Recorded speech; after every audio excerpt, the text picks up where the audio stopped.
नमस्कार, आप देख रहे हैं प्राइम न्यूज। मैं हूं राजेश कुमार। इस वक्त बात करेंगे उत्तराखंड की खबरों का, क्योंकि चारधाम से इस वक्त बड़ी खबर, जहां चारधाम यात्रा से जुड़ी ये बड़ी अपडेट है, जिसमें तीर्थयात्रियों को लेकर पाबंदी हटाई गई है। नैनीताल हाईकोर्ट ने श्रद्धालुओं की संख्या पर लगी रोक को भी हटा दिया है। श्रद्धालु अब बिना रोक टोक चारधाम दर्शन के लिए जा सकेंगे।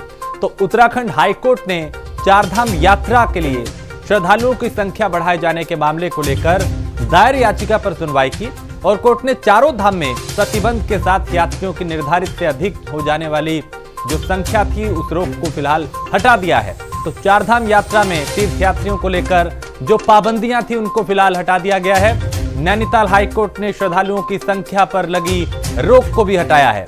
श्रद्धालु अब बिना रोक टोक के चारधाम के जो दर्शन हैं वो कर सकेंगे, क्योंकि पहले कोरोना के चलते कई प्रोटोकॉल थे, एक निर्धारित संख्या थी और उसके बाद ही वहां पे आने जाने के लिए कई तरह की पाबंदियां लगाई गई थी।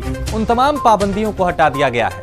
तो एक राहत भरी खबर उन लोगों के लिए जो चारधाम यात्रा पे जाना चाहते हैं और श्रद्धालु अब बिना रोक टोक के यहां पे दर्शन कर पाएंगे। जो सीमित संख्या थी उस पे से भी पाबंदी को हटा दिया गया है। तो कोर्ट ने साफ किया कि शासन को कोविड प्रोटोकॉल का अनुपालन सुनिश्चित कराना होगा और कोर्ट के आदेश से सरकार को बड़ी राहत मिली है। न सिर्फ सरकार को बल्कि उन लोगों को भी जो चारधाम यात्रा पर जाना चाहते हैं, जो जा रहे हैं, क्योंकि पिछले कुछ दिनों में कई तरह की दिक्कतें सामने आई संख्या को लेकर। कोविड प्रोटोकॉल के तहत भी कई तरह के ऐसे नियम थे जो पूर्ण नहीं हो पा रहे थे। कई जगह लापरवाही हुई और कई जगह प्रशासन ने कई श्रद्धालुओं को वापस लौटा दिया। लिहाजा इस तरह की जो दिक्कतें आ रही थी उनको एक तरीके से खत्म करने का काम किया गया है। पवन देहरादून से हमारे संवाददाता। पवन, एक बड़ी राहत है सरकार के लिए भी और श्रद्धालुओं के लिए भी कि कोर्ट ने पाबंदियों को हटा दिया है। माननीय उच्च न्यायालय के द्वारा ये आदेशित किया गया था कि कुछ जो प्रोटोकॉल था, कोविड का प्रोटोकॉल था, कुछ निश्चित श्रद्धालुओं की संख्या को लेकर के जो परमिशन दी गई थी चारधाम यात्रा को लेकर, जिसमें काफी दिक्कतों का सामना करना पड़ रहा था। हालांकि स्थानीय जो लोग हैं, जो चारधाम यात्रा से जुड़े हुए जो व्यवसायी हैं, वो तमाम लोग विरोध भी कर रहे थे। तो वहीं पंडा पुरोहित भी इस निर्णय का विरोध कर रहे थे, क्योंकि मंदिरों, हालांकि मुख्यमंत्री पुष्कर सिंह धामी ने भी ये माना था कि 12 बजे के बाद में ये मंदिरों में श्रद्धालुओं की संख्या है वो बिल्कुल ना के बराबर रह जाती है। और ऐसे में कुछ जो लोग वहां पे जाना चाहते हैं, दर्शन करना चाहते हैं, वो लोग पहुंच नहीं पाते थे, क्योंकि ऐसी कुछ पाबंदियां दी गई थी, लगाई गई थी हाईकोर्ट के द्वारा। उसको देखते हुए हाईकोर्ट में सरकार के द्वारा अपना पक्ष रखा गया और इस पे अपील की गई थी जनहित में इसमें इसके श्रद्धालुओं की संख्या को बढ़ाने को लेकर के।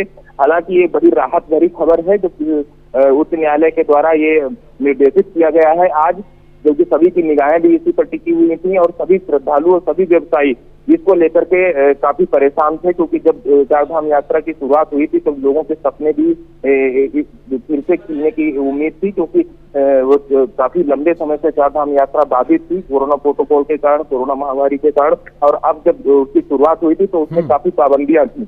ऐसे में जो आज जो श्रद्धालु वहां पहुंच रहे थे तो वो उनको देवस्थानम बोर्ड की साइट पर अपना रजिस्ट्रेशन भी करना पड़ रहा था और उससे तमाम लोग को वेटिंग काफी लंबी जा रही थी। और जो लोग वहां पर पहुंच भी जा रहे थे तो उनको भी पुलिस प्रशासन के द्वारा काफी परेशानियों का सामना करना पड़ता था। लेकिन पवन, कोरोना की जो स्थिति है वो अभी बिल्कुल तमाम लोगों को पवन, जो अभी कोरोना की स्थिति है, चूंकि लापरवाही नहीं बरतनी, कहीं पे ज्यादा भीड़ ना हो, जो प्रोटोकॉल है उसका पालन हो, ऐसे में अब सरकार की जिम्मेदारी और बढ़ जाती है कि जो संख्या हटी है उसमें इस बात का भी ख्याल रखा जाए कि जो नियम है कोरोना के उनका पालन हो, प्रोटोकॉल का पालन हो। उसके लिए क्या कुछ किया जा रहा है?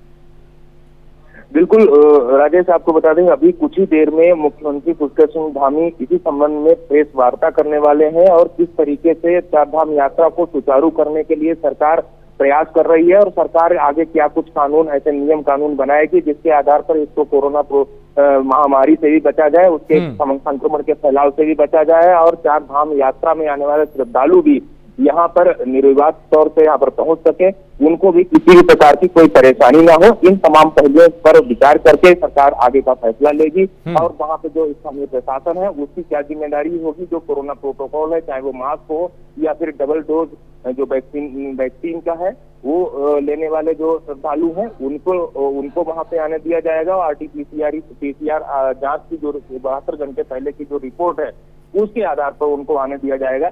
मुख्यमंत्री पुष्कर सिंह धामी की कुछ देर में अब प्रेस कॉन्फ्रेंस शुरू होने वाली है। अब बिल्कुल पवन, आप मेरे साथ बने रहिए, कुछ और खबरों पे आपसे अपडेट लूंगा। फिलहाल शुक्रिया इस तमाम जानकारी के लिए।